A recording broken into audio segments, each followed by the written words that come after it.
Death, dying, the end, mortality.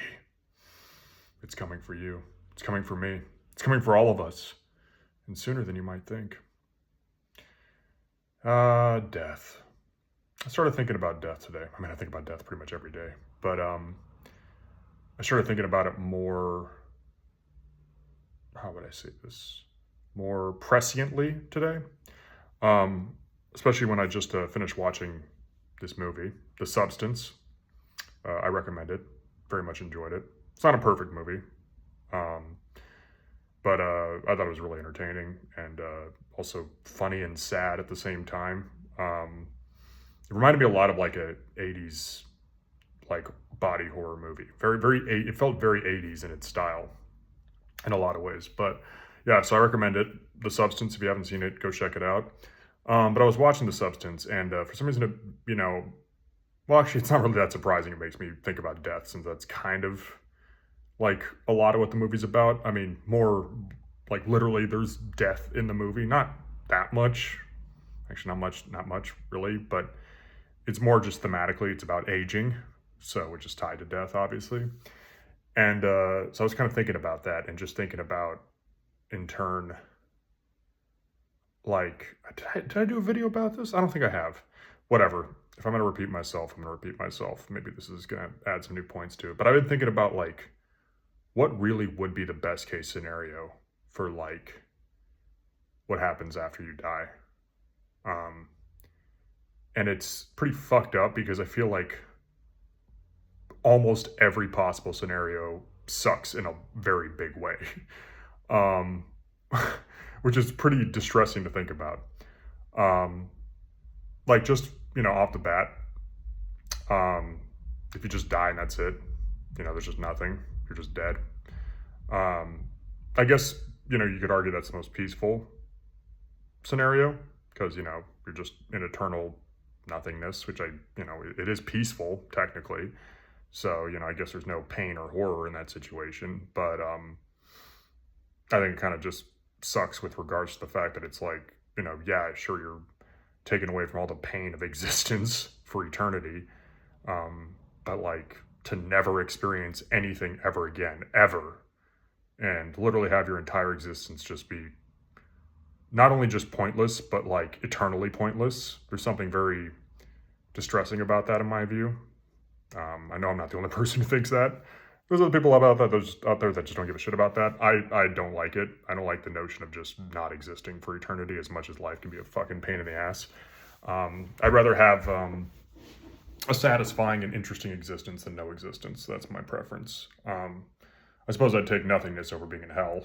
So there's that, like especially a really excruciating hell. Like, yeah, getting tortured forever with no break and no relief. Yeah, I think nothingness is better than that. I used to think not that, which made me sound stupid because I used to like naively think like, well, if you're in hell, at least you have a chance to like maybe figure something out and get out of there and, maybe figure out, like maybe you'll learn to enjoy being in hell at some point. But when you're dead, I mean, if you're in nothingness, that means that, any chance to do anything is taken away from you. And it's like, okay, well, if you're in hell, at least by like the Judeo-Christian standards, there is no getting out of there. So like, I guess hypothetically, if I could be in a hell where I could hypothetically figure out a way to escape and experience something better, then yeah, maybe I'd take that, I guess, over nothingness. But I don't know, as it stands, hell, if we're just going to assume it's a hell that can't be escaped and just lasts forever, yeah, I'll take nothingness over that. So hell is probably the worst case scenario, I would say, like the traditional fire and brimstone type hell. A temporary hell wouldn't be so bad. I think that's like a notion in Buddhism where like, a lot of people just think that Buddhism is only like reincarnation. But from what I've heard from Buddhism, it also involves like reincarnating into like other realms of existence. And sometimes those are lower planes that are like literally hells, but you're not there forever. You kind of just go there and the intensity of it depends on how much you fucked up in your previous life. That actually seems kind of fair to me. I think a lot of times actually reincarnation in general is probably like the more appealing scenario that would happen after one dies because it seems quite balanced. But then on the flip side, that notion is kind of soured on me as well. once I've realized just how fucking exhausting life actually is. Like, I've been thinking about like what it would mean to like die and then have to do this shit all over again. You know, as a different person and I guess refreshed, but to like have to go through like being a kid again and growing up and becoming an adult and learning all these hard lessons again. It's just like, oh my God, do I really want to slog through this again and again and again and again and again and again and again and again? And it's like, oh my God, I can understand. Once I became an adult, I think I started to understand more why Buddhists want to escape the cycle of reincarnation. It's not even that like the pains of life. It's just that life is just fucking exhausting, you know? Like, I think there was some value to experiencing just the tribulation of becoming an adult, but to just keep going through that over and over again, it's just, yeah, it's very Sisyphean. Yeah, it's just very much just pushing a boulder up a hill just over and over again. That being said, I assume with reincarnation, I guess you'd be refreshed, so you wouldn't really have recollection of what it was like. Or maybe I guess part of your soul would, but I guess your mind and your body would be new, so it would be like a new experience to you. I mean, fuck, if reincarnation is true, that means I've probably been reincarnated a bunch of times as well, and you watching that have as well. So, but that might actually explain why I kind of find this world so exhausting. I don't know, this sounds like I'm verging on the territory of being pretentious, like being like, I'm a fucking old soul, man. I don't know, maybe I am. Or maybe this is just my first time existing and there's just nothing after this, so I don't fucking know. But yeah, at the risk of sounding like a pretentious fart sniffer, I do often feel like an old soul. And this isn't to say that like, oh, I'm wise beyond my years and I'm some great fucking, like I'm a fucking Yoda in human form. No, I just feel like an old soul in the sense of like, yeah, I just feel tired. Like I feel like I've just been through this shit more times than just 33 years. Like I just feel like it's just more exhaustion. That's why, like I feel like really like just like old as in like a decrepit soul. I don't feel old as in wise. I just feel like, it just feels weird to me to think that I've only existed for 33 years. That just seems crazy to me. Again, not because I'm wise, but I'm just like, I just feel like I've been here so long. Like just from exhaustion. I'm just like, I kind of feel like I've gone through that a bunch of times. Or maybe that's just a testament to just how exhausting I found just growing up one time. So who the fuck knows? But yeah, what other scenarios are there? Heaven would suck because, you know, I think that's been pointed out before where it's like you know, be great for a while. Oh, shit. Oh, I hope it's still working. Yeah, it's still working. Got a low battery notification. I need to charge my phone. But heaven would suck because, you know, it'd be great for a while, obviously, but then, you know, eventually, like with all things, it would get old after a while, you know. I guess a true heavenly scenario would be like a balanced one where it isn't all just pleasure, obviously. You know, there is pain to balance that out. Sometimes that makes me wonder, this is kind of a segue, like, is that maybe why the world is kind of such a shithole? Like, are we in some weird form of heaven right now where we're just in the shit period in order to balance out the good times? I don't know. It does seem kind of like goofy to me, but like, is that what it is? This is like, we've realized as conscious beings, the only way we can be content with existence is if we have like just really shit periods of existence and then, you know, have the pendulum sway back again so we can appreciate the good times more again, you know? So, like maybe in the grand scheme of things, if we are eternal beings with the illusion of mortality and all that shit, we're just in the shit phase right now. Although to be fair, I kind of feel like the entirety of human existence was mostly the shit phase. So maybe just the dawn of human existence was just we're put on this planet as a shit phase existence, and then we'll get the good phase when we like, you know, get regenerated as some like higher form of being or something like that. I don't know. I've been actually thinking about that lately, where I just kind of feel like, and this sounds really goofy, but I kind of feel like the truth of the universe might just be that we're basically just like God having been separated on like an infinitesimal scale, and we're all just engaging like collectively in a sort of a self-flagellating BDSM session.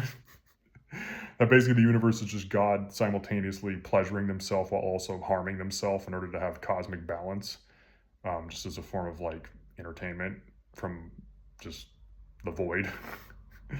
um, you know, yeah.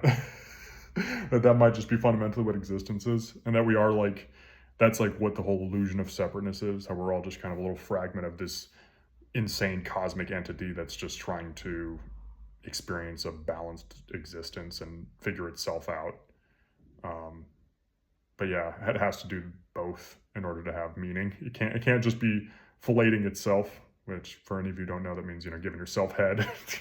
And it can't just also be whipping himself, because that just would also just be imbalanced. It's got to be both at the same time to make it a worthwhile existence, and that's why there's fucking pain in the world, because it's the only way to make the pleasure really mean anything, I guess.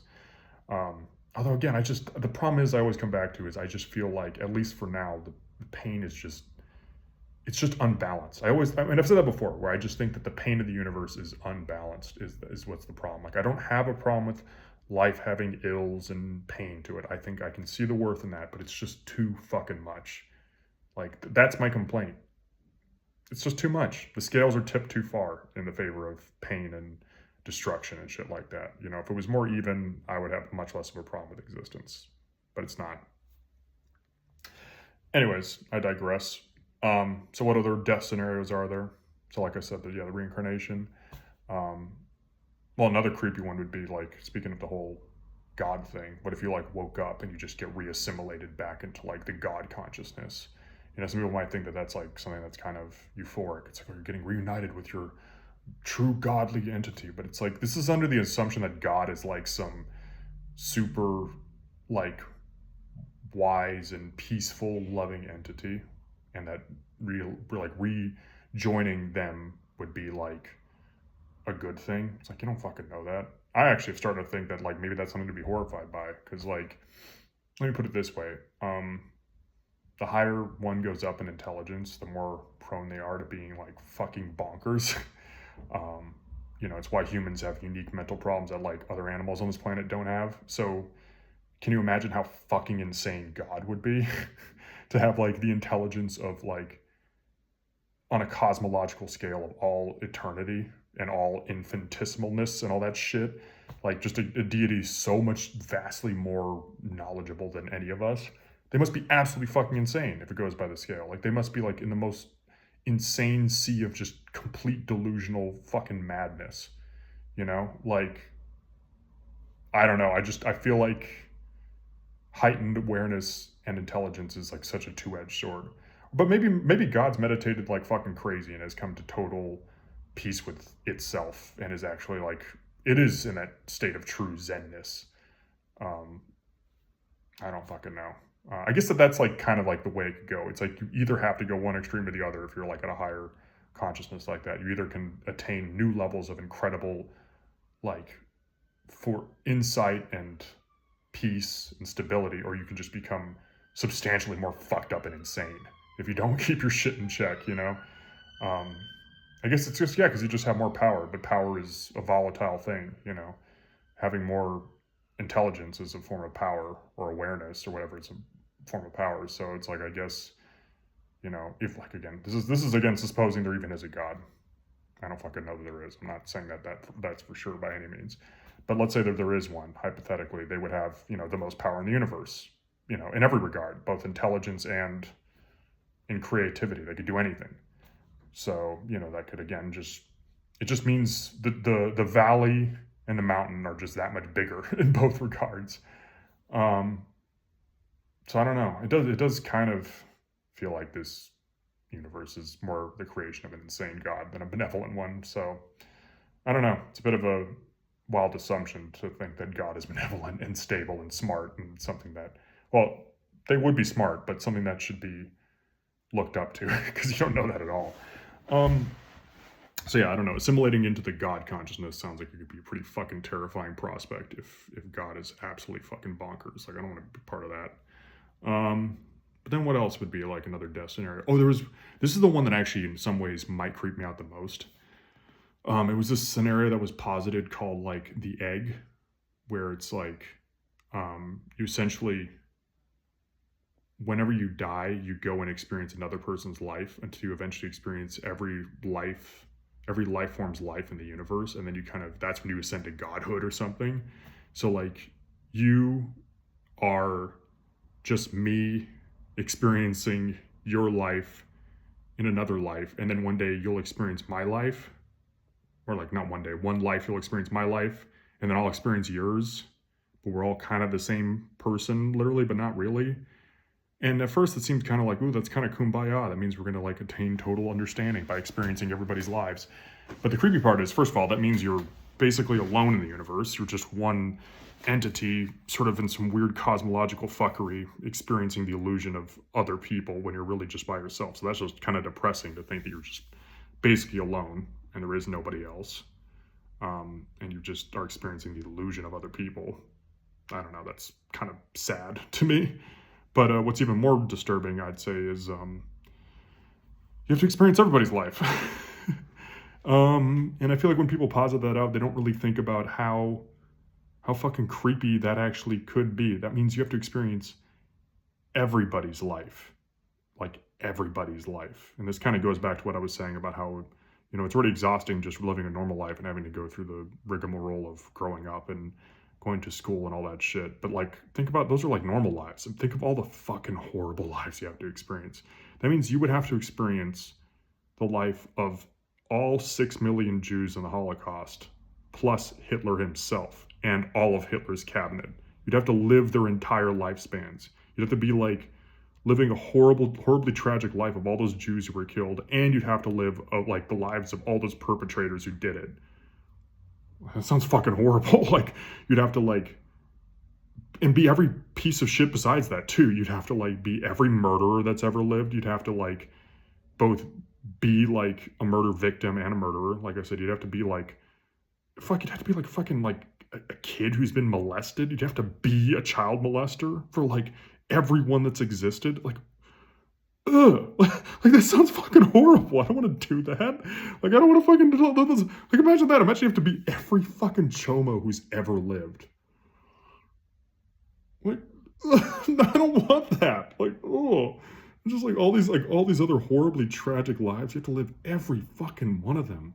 All these people have just like died like destitute and homeless, or from drug addiction and substance abuse and overdosing, and you have to live like millions of these fucking horribly tragic lives.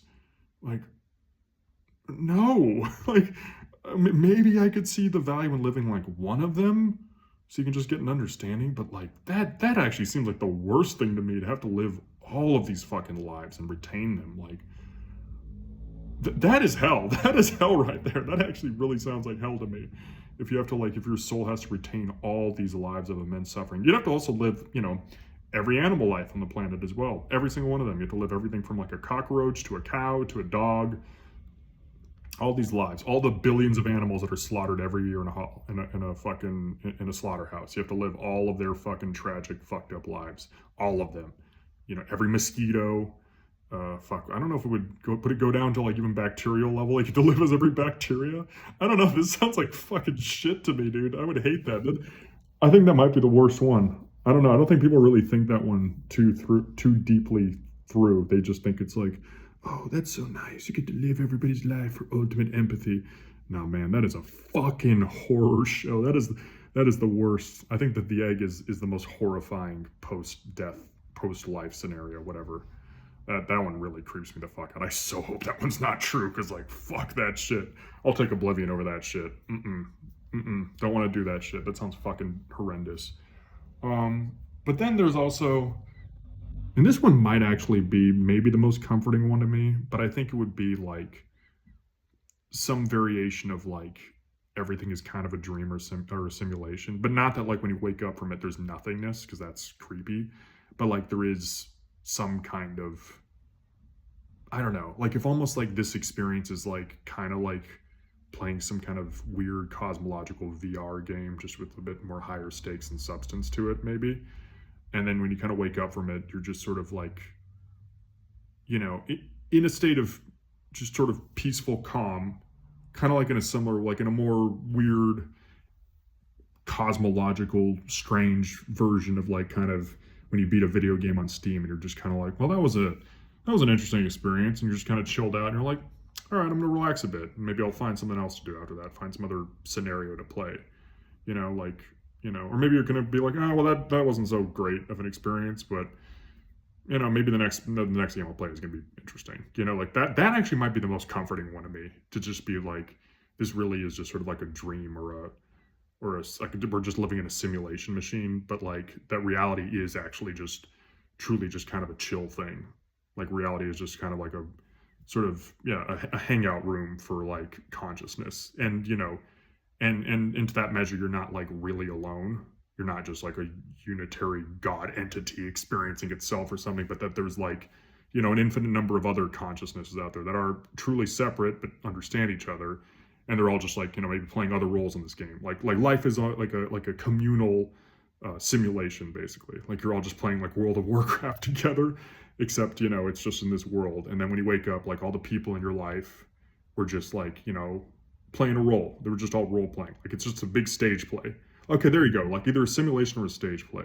I think that might be the most preferable scenario, in my opinion. That we all just wake up. Like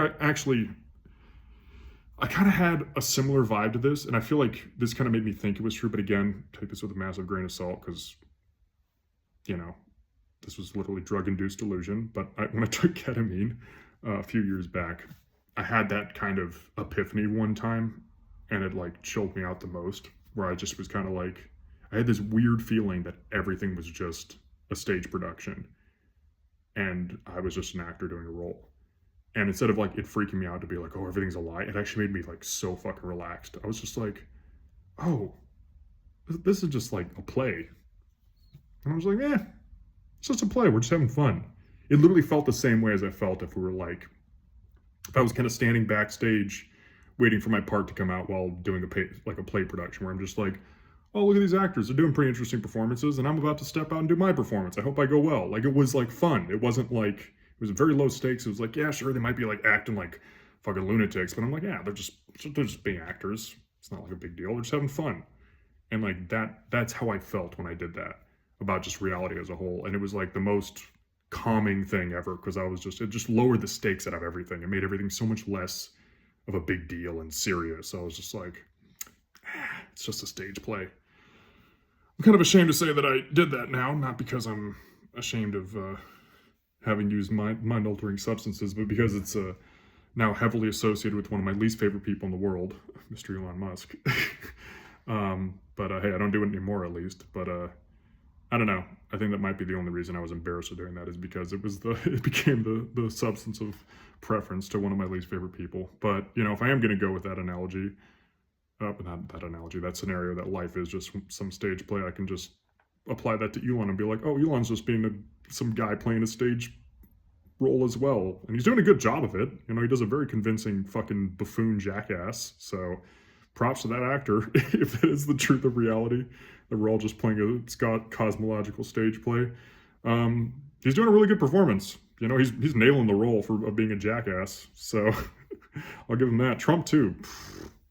Talented actors, the two of them, among many of the other people. It does kind of feel increasingly that reality is really just a cosmological stage play, with just how fucking absurd everything's getting.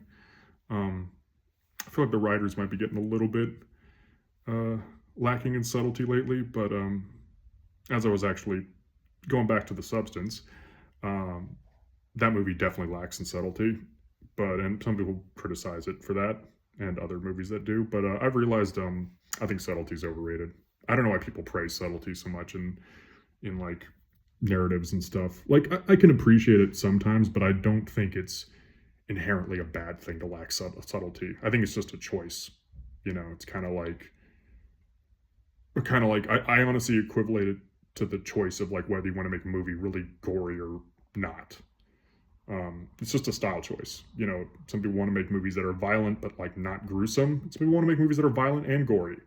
Like some people want to make it where it's like James Bond, where a guy gets shot and there's like little to no blood, and it's just about the action. And there's some where they want to have it like be like John Wick, where you see dudes' heads getting popped off and shit. Like especially the newest one, the ballerina. which is an okay movie, but it was had some pretty cool action scenes. But this whole scenario where she's just blowing dudes up with grenades and it's like really gratuitous. It's actually pretty fucking cool. But that's just like a stylistic choice. Some people might be like, "Oh, that's gruesome," but I'm like, there's nothing inherently bad in making gruesome violence. It's just like if it's well done, which it is in that movie.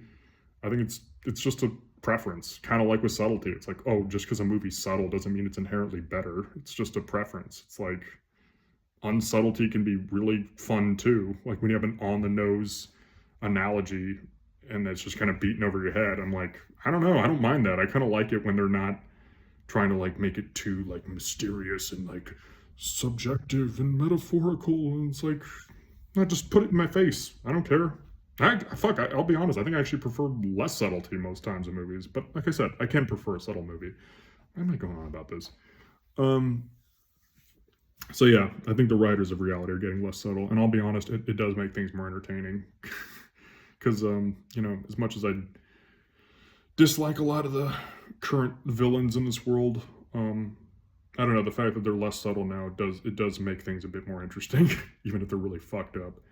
I don't know, there's just something more entertaining about like a villainous figure like Trump than like, Bush Sr.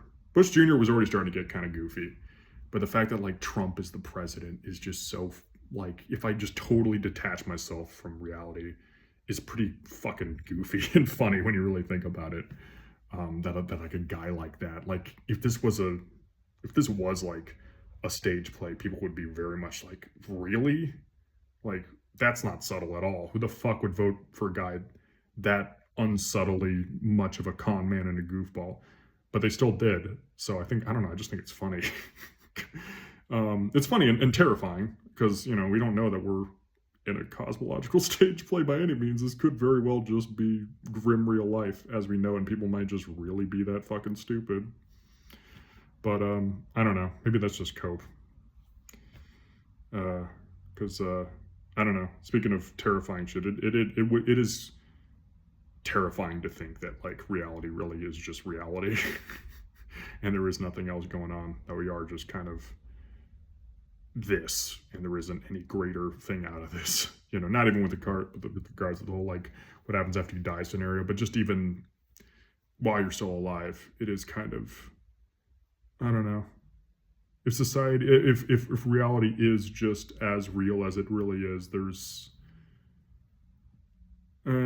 yeah, that's kind of depressing in its own regard as well. I think that's why, and I think a lot of people feel that way, which is why like a lot of people don't just not only go for religion, but I think it's also why a lot of people are into like conspiracy theories, because it kind of makes reality more interesting. And I think in some ways it almost like kind of empowers people. Like if you think you're part of some conspiracy that like other people don't know about, and if you figure it out, you can like kind of circumvent the machinations of reality, or at least what reality seems on its surface. It kind of empowers people, but they're like, yeah, everybody thinks it's this way, but it's actually this way. It's kind of like the equivalent of like, being like Neo, waking up and knowing that we're in the Matrix. That's why people want to do conspiracy theories, because they want to be like Neo, basically, and know what's the real deal and the real way to get out of this shit, this fucking stuff that all the sheeples are conforming to. Anyways, but I think that's that for this video. Go see The Substance. I recommend it. It's entertaining. Definitely one of the better movies I've seen lately. And for that matter, I think I do also recommend Ballerina. So The Substance is better, for sure. But Ballerina is like, it's fun. It's a fun movie. It's, the action scenes are definitely the highlight. You're not going to be blown away with the narrative by any means. It's quite by the numbers. But yeah, the action scenes are dope. Ana de Armas I don't know, she kicks ass, even if she's not in the most interesting role, but she kicks ass and she's fucking hot as hell. I think Ana de Armas might be the most attractive woman alive, in my opinion, right now. I don't know, she's just fucking, but that's like such a normie opinion, but rightly so, because she might be a 10 out of 10, honestly. Yeah.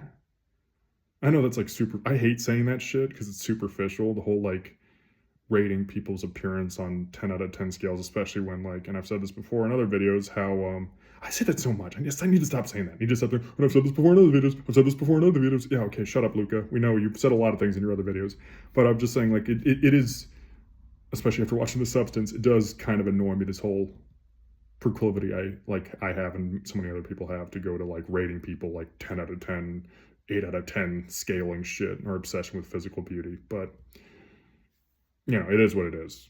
I mean, I can't deny it. She's fucking hot. Even if she didn't have really any control over being hot and didn't exactly earn it. I mean, she, you know, eats well and takes care of herself, but, you know, she didn't earn her face and all that stuff. So it's not really like that's an accomplishment. Her being a successful actress is definitely an accomplishment, so I'll give her that. Why am I going on about this? Who gives a fuck, dude? Yeah, she's hot. Why am I talking about this other stuff? But yeah, she's very hot. Go see The Substance to feel bad about obsessing over women's appearances. I'm not obsessing over it. I'm just stating a statement of fact. Okay, shut up, dude. What a fucking stupid way to end this video. Well, thanks for watching. If anybody watched this, which is not likely, because not many people have been watching my videos in general, and especially not lately. But if you did watch this, thanks for watching. I'm thinking I will, I'm gonna experiment and really up the production value on my videos when I get back into town. Maybe get a better camera. I still want to switch to a Nokia phone, so I don't know if I want to be on my, well, I'll use my iPhone for now, but I don't know, do like a proper setup, maybe put some good lighting. I don't know, I saw a video the other day of some, what the hell's her name, YouTuber? I don't know, but she did a video talking about how lonely and separated everybody is, and she just had, like, it was a simple thing, but it just, presentationally just looked better. And I don't know, she has like hundreds of thousands of subscribers, so maybe that's how I can do it. Just do something that's a little bit less lazy than just me fucking talking on my cell phone. But yeah, anyways, that's that. Thanks for watching. Have a good day, good night, whatever.